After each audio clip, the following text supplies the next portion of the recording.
Again I shall declare to you the supreme wisdom, the best of all knowledge, knowing which all the sages have attained to supreme perfection.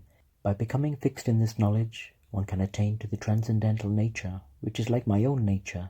Thus established, one is not born at the time of creation, nor disturbed at the time of dissolution. The total material substance, called Brahman, is the source of birth, and it is that Brahman that I impregnate, making possible the births of all living beings, O son of Bharat. It should be understood that all forms of life, O son of Kunti, are made possible by birth in this material nature, and that I am the seed-giving father. Material nature consists of the three modes of goodness, passion, and ignorance. When the living entity comes in contact with nature, he becomes conditioned by these modes. O sinless one, the mode of goodness, being purer than the others, is illuminating, and it frees one from all sinful reactions. Those situated in that mode develop knowledge, but they become conditioned by the concept of happiness. The mode of passion is born of unlimited desires and longings, O son of Kunti, and because of this, one is bound to material fruitive activities. O son of Bharat, the mode of ignorance causes the delusion of all living entities. The result of this mode is madness, indolence, and sleep, which bind the conditioned soul.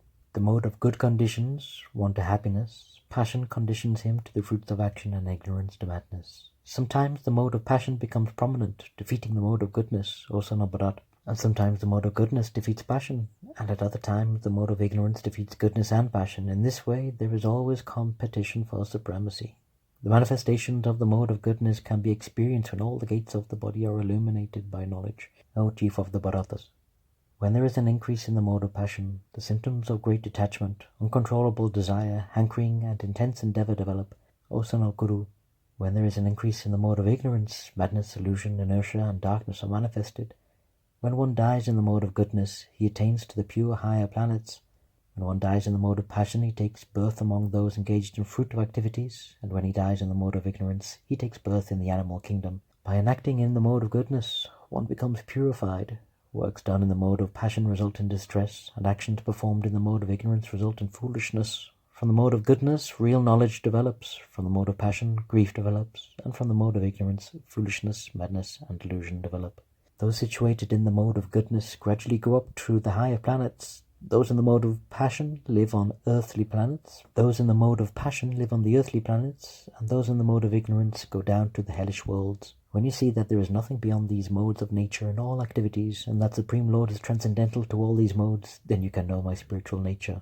When the embodied being is able to transcend these three modes, he can become free from birth, death, old age, and their distresses, and can enjoy nectar even in this life.